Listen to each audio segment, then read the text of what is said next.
viewers, this is Paladin of Odin, and this is some more Magic the Gathering Online. This is another episode of the Standard Commentary Series, and I am back. Sorry it took so long. I was expecting that I would finish my 2-week work assessment and then just be right back in the saddle getting you guys videos, but then the internet just totally crapped out in my area, and it wasn't just me. It was my entire neighborhood. Probably even more than that, since we're all on wireless out here. Since I live in the middle of nowhere, but thankfully the answer was simple-ish. All the ISP had to do was change the frequency that they were broadcasting on, and now the internet works. So I'm back. Should resume videos as normal. Okay. So Gideon manned up and attacked in, no blocks. Declaration of Stone to get rid of the Sylvan Advocate. So it looks like this guy's playing Selesnya Tokens. This guy is playing what? Abzan?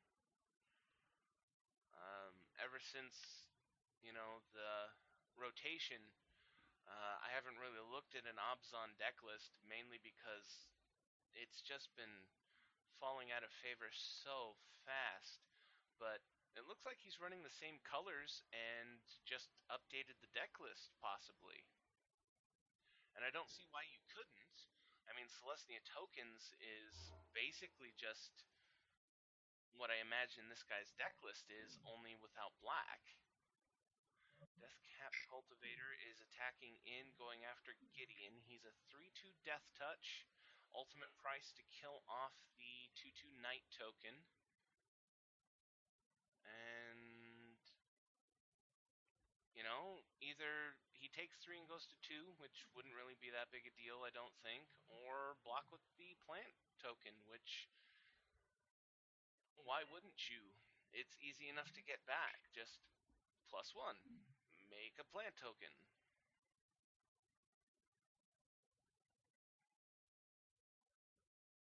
The only problem is that right now the Selesnya Tokens deck is down to 1 card in hand.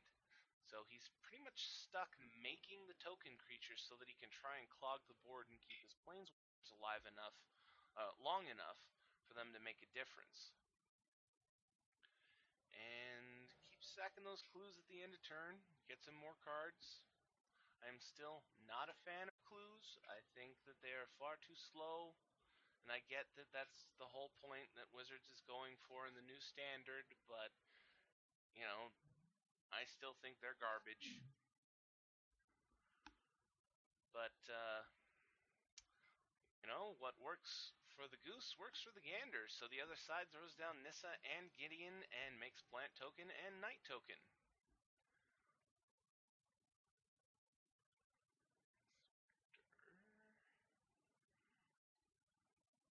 So Evolutionary Leap got him a Throbbing Inspector, gives him a clue, makes another plant token, and sacrifices the clue and plays a Westvale Abbey. He could actually transform Westvale Abbey quite easily with the way things are setting up now. I mean, he did make a plant token this turn. He hasn't made a Knight token. He's going for the Anthem this turn, which isn't a bad idea. If his opponent wants to make his creatures big enough to kill the other side, he's either going to have to Anthem his own Gideon, which would kill him, or -2 on Nissa. Plant token blocks the 3/3 Knight, which was going after the other Gideon, but, at the moment, the Abzan colored deck is pretty much in control. I mean, they're pretty well even on the board, but Abzan has 5 cards in hand. So he should have a lot more options.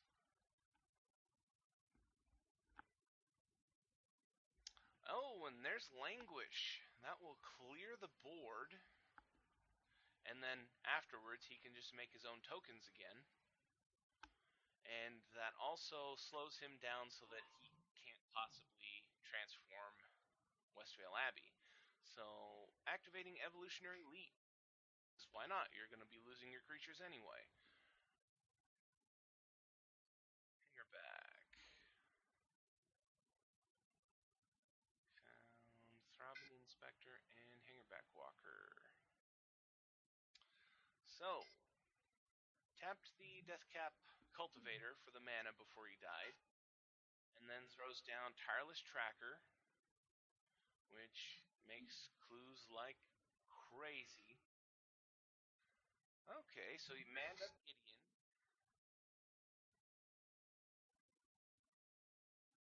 And killing off the opposing Gideon. Okay, Throbbing Inspector. He could throw down Hangerback Walker for 1, 2, 3, 4. So he could make a 2/2 Hangerback Walker. And then he could have -2'd Nissa, but he made the plant token instead. And throws down the Hangerback Walker for 1.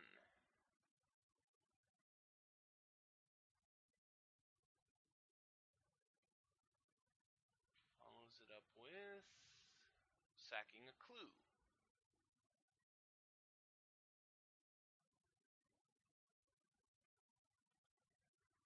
So, these guys are actually very evenly matched now, and look at the hand sizes. They've pretty much flipped.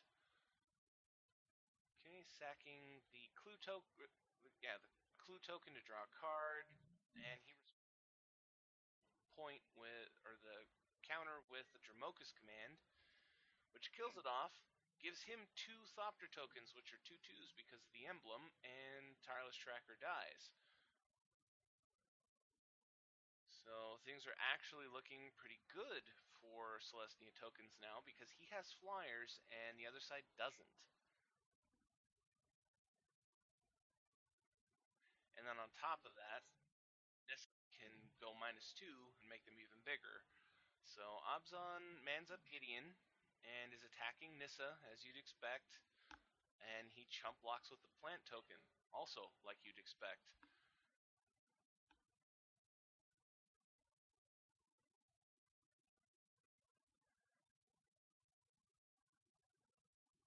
So, second main phase, Abzan really needs to throw down something big. You know, something in the idea of a bomb card. You know, something to turn the tide in his favor. Throws down Obnixilis. You know what? This Abzan deck is starting to look kind of like a mixture of like an Abzan Super Friends deck and the Selesnya Tokens deck. I mean, he is running a lot of Planeswalkers. And surprisingly, he's managed to keep them in play. Okay, he went big with the ultimate on Nissa, -7. So he gained 7 life, drew 7 cards, and has 10 cards in hand now.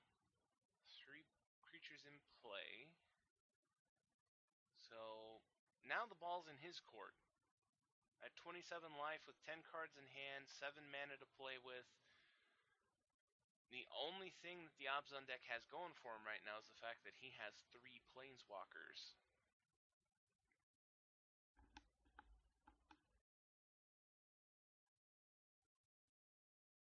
So, Nissa, -2 to put +1/+1 counters on to make his creatures bigger.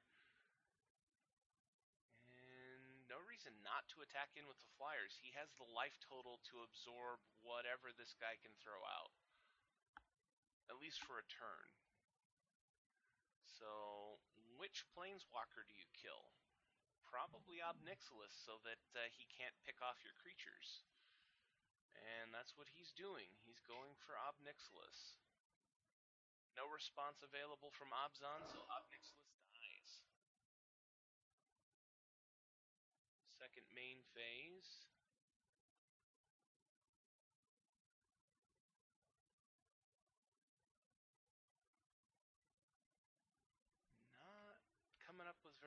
answers to what's going on here. I mean, it's too bad Declaration in Stone doesn't kill Planeswalkers, otherwise, it'd be an easy answer for him. But he throws down a Hangerback Walker for 2. He leaves himself up 1 mana so that he can Evolutionary Leap in case of a creature kill. Kalidas, Trader of Get. Response. Evolutionary Leap on the Hangerback Walker.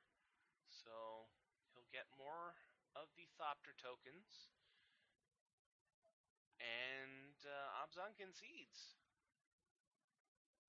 He doesn't even wait to see what he can do. I mean, his board state was actually pretty good. I mean, he was a little low on life. Oh, you know what? I just realized. 2 more Thopter tokens would be 4 plus 6 is 10. That still wouldn't have been lethal quite yet, but it would have been a pretty bad spot. So now that I think about it, I can understand why he conceded. But that game went on for a long time. That was close to a mirror match. The only difference really is the addition of black on the other side. But this video went on for is almost 12 minutes long now, so I'm going to end it here. That was Selesnya Tokens versus maybe Abzan Midrange. I'll have to go and look at deck lists to see if that's what the new Abzan Midrange looks like. But if you liked what you saw, hit that like and subscribe button for me, and I'll see you in the next video.